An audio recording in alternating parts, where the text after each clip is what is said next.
उत्तराखंड के पूर्व सीएम हरीश रावत और कांग्रेस प्रदेश अध्यक्ष गणेश गोदियाल ने प्रदेश सरकार पर जमकर हमला बोला। हरीश रावत ने कहा कि बीजेपी की प्रदेश सरकार ने 4 साल 9 महीने तक उत्तराखंड की जनता के हितों को चोट पहुंचाई है, क्योंकि अपने इस शासनकाल के दौरान राज्य सरकार ने ऐसा कोई भी काम नहीं किया जिससे प्रदेश की जनता को लाभ हो। वहीं हरीश रावत ने कांग्रेस के चुनावी अभियान की भी जानकारी दी। हरीश रावत ने कहा कि मैं चुनाव अभियान समिति के अध्यक्ष के तौर पर इस 1 महीने में प्रदेश की जनता तक पहुंचने का प्रयास करूंगा। रावत ने कहा कि प्रदेश की जनता तक पहुंचकर बीजेपी की प्रदेश सरकार की जनविरोधी नीतियों को लेकर जनता से रायशुमारी की जाएगी। इस अभियान में मैं कांग्रेस महिला नेत्री और युवा कांग्रेस नेताओं को अपने साथ लेकर जाऊंगा। रावत ने कहा कि यह भी वह नेता होंगे जो चुनाव लड़ना नहीं बल्कि पार्टी के लिए काम करना चाहते हैं। हरीश रावत ने कहा कि उनकी यह यात्रा उत्तराखंडियत की रक्षा के लिए होगी। वहीं पूर्व सीएम हरीश रावत और कांग्रेस प्रदेश अध्यक्ष गणेश गोदियाल ने बीजेपी की प्रदेश सरकार द्वारा उत्तराखंड देवस्थानम बोर्ड अधिनियम भंग करने पर कांग्रेस के सभी नेताओं को बधाई दी। आगामी 9 और 10 दिसंबर को विधानसभा का शीतकालीन सत्र देहरादून में कराए जाने को लेकर भी हरीश रावत ने बीजेपी सरकार पर जमकर हमला किया। हरीश रावत ने कहा कि ठंड के डर से राज्य सरकार ग्रीष्मकालीन राजधानी गैरसैंण में सत्र आहूत करने की जगह देहरादून विधानसभा में सत्र कराने जा रही है, जो बेहद निंदनीय है। हरीश रावत ने कहा कि उत्तराखंड की उन तमाम जनता का अपमान है जो 12 महीने कड़ाके की ठंड में अपना जीवन यापन करते हैं। पर जो सरकार हिचकिचाहट बहाने बना जिसने थोपा था जिस भाजपा की सरकार ने, और जो भाजपा की सरकार के चोला बदल सरकार के रूप में जिसने बड़े हिचकिचाते, और जब हमने निर्णायक रूप में कह दिया कि कांग्रेस देवस्थानम बोर्ड को अस्तित्व में नहीं मानती है, हमारी तरफ से देवस्थानम बोर्ड इज नो हो, तो और ये उनको स्पष्ट हो गया कि कांग्रेस इसको एक जबरदस्त राजनीतिक मुद्दे के रूप में ला रही है आगे, तो उन्होंने चुनावी डर से, चुनावी परिणामों के डर से इसको वापस किया है। और इस इशू को इस प्रेस पॉइंट तक लाने के लिए इतनी तीव्रता से इस पॉइंट को राज्य के लोगों के सम्मुख लाने और सरकार को इतना भयभीत करने की जो शुरुआत की है, वो शुरुआत केदारनाथ के विधायक मनोज रावत जी ने की है। क्योंकि ये हमारे पहले प्रवक्ता थे, जिन्होंने देवस्थानम बोर्ड किस तरीके से उत्तराखंड के हित के खिलाफ है, किस तरीके से हमारी परंपराओं, हमारी संस्कृति के खिलाफ है, और किस तरीके से ये तीर्थ पुरोहितों, हक हकूकधारियों और स्वयं हमारे देवालयों के परंपराओं के खिलाफ है, उसको इन्होंने उठाया था। इसीलिए मैं ये त्रिशूल लेके आया हूँ। देखिए, आपकी आज्ञा हो तो मैं इनको आपकी और अपनी तरफ से दे सकता हूँ। आपके हाथ में के अंदर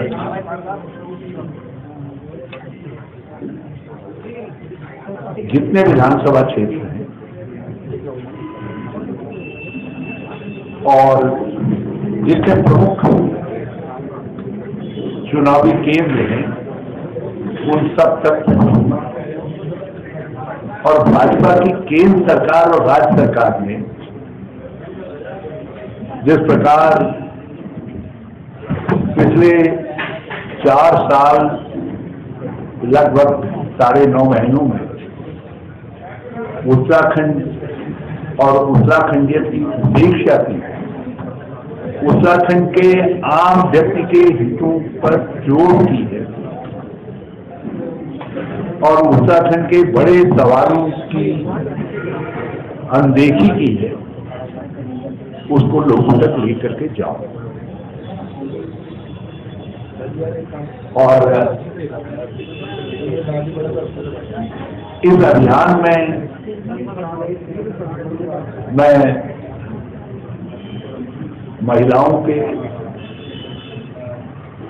एक बड़ी, हमारी जो महिला नेत्रियां हैं जो चुनाव समर में नहीं है, जो चुनाव समर में हैं मगर चुनाव लड़ रही, खुद नहीं, और ऐसे कुछ नौजवान जो चुनाव में चुनाव लड़ नहीं रहे हैं मगर चुनाव में सक्रिय योगदान दे सकते हैं, उनको अपने साथ रखना। उन्होंने अध्यक्ष जी से आग्रह किया कि विधिवत मैं अध्यक्ष जी से उनकी सेवाएं अपनी कंप्लेन स्ट्रेटेजी में जोड़ूं, अपनी कंप्लेन स्ट्रेटेजी के साथ उनको जोड़ूं।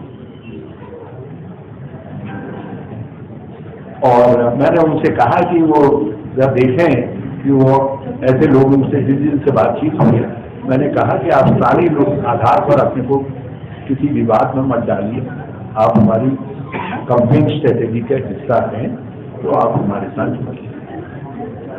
और 1 महीने के बाद हम अभियान को सुसंगठित तौर पर माननीय अध्यक्ष जी को और CLT के लीडर को समर्पित कर देंगे, वहां से फिर ये लीड करेंगे।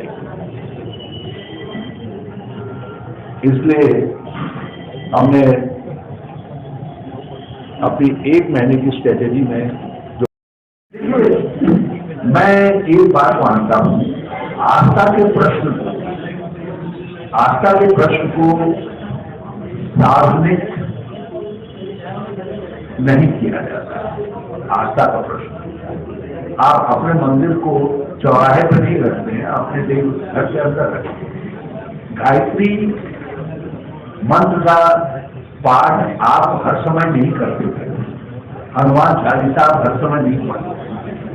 कोई व्यक्ति जो है कुरान को हर समय हाथ में लिए नहीं जाता या गुरु ग्रंथ साहब को सर पर लिए नहीं जाता है। भाजपा ने कुछ समय से अपने को सोल प्रोप्राइटरशिप जो ले ली है हिंदू धर्म की, उसको कि हम ही सोल प्रोप्राइटर हैं, मालिक हैं, ये सिद्ध करने के लिए वो जो चाहे सो दिखा दे, जो चाहे सो दिखा दे।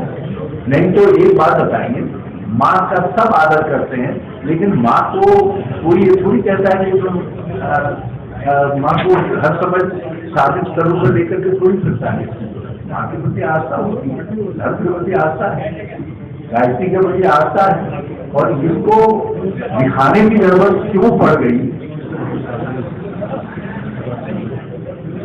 उसको मंत्र के साथ, मैं ब्राह्मण नहीं हूँ लेकिन हिंदू तो हूँ, तो मंत्र के साथ पढ़ा जाता है, पहना जाता है, मंत्र के साथ उतारा जाता है। अब कौन समझाए अपने, जो हमारे कुछ लोग हैं बौड़े हैं ना, बौड़े, जब हमारे तरीके से वैध हो जाएंगे, समझे सब जाएंगे, तो फिर सबल करके करेंगे। अब बौड़ों को कौन बताए कि वो हट से निकाल करके दिखा देने, तो गायत्री को अशुद्ध करने का। नमस्कार साथियों, 2 शब्द प्रस्तावित विधानसभा सत्र के बारे में कहना चाहूँगा।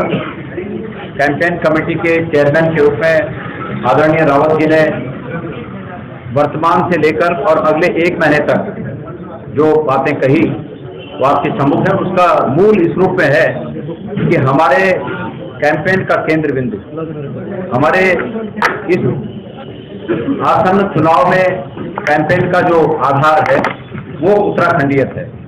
उत्तराखंडीयत का तात्पर्य इस रूप में लिया जा सकता है कि उत्तराखंडीयत जो शब्द है वो उत्तराखंड की आत्मा है, और हमारी आत्मा निश्चित रूप में हमारे आर्थिक विकास का जो आधार होगा वो ग्रामीण परिवेश से पैदा होकर और पूरे उत्तराखंड को समृद्ध करेगा।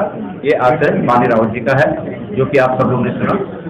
मैं गैरसैंण और देहरादून में प्रस्तावित विधानसभा सत्र के बारे में 2 बातें कहना चाहता हूँ। नंबर 1 कि जैसे कि हमारे मुझसे पहले आदरणीय रावत जी ने कहा कि जब ये तय हुआ पहली बार कि गैरसैंण में 2 दिवसीय सत्र होगा, घोषित किया, तो उस समय किसी पार्टी को नहीं पूछा गया, लेकिन जब मन बदला तो तब सबको पूछा गया। और सार्वजनिक करना चाहूंगा इस बात को कि विधानसभा अध्यक्ष जी का मुझे फोन आया और उन्होंने मुझसे जानना चाहा कि आप क्या समझते हैं बेहतर कि सत्र कहाँ होना चाहिए। तो मैंने कहा इसमें कोई प्रश्न ही नहीं है, सीधे सीधे गैरसैंण होना चाहिए।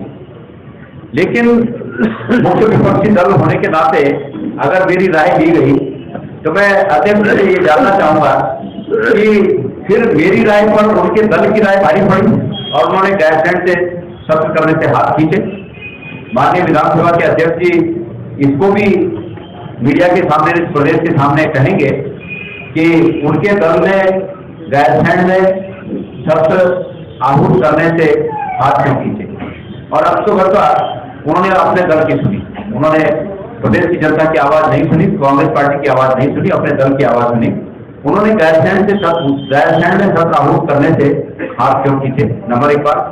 नंबर दो बात, मुझे ऐसा लगता है कि जब ये तय था कि इस बात की घोषणा हुई विधानसभा स्तर से, माननीय अध्यक्ष जी के द्वारा ये हुआ कि गैरसैंण में 2 दिवसीय सत्र होगा, तो आप सबको याद होगा कि हमने प्रदेश के ज्वलंत मुद्दों पर गैरसैंण में सरकार के घेराव की बात कही थी और ये बात कही थी कि ऐतिहासिक रैली होगी और इतनी बड़ी संख्या में लोग जुटेंगे।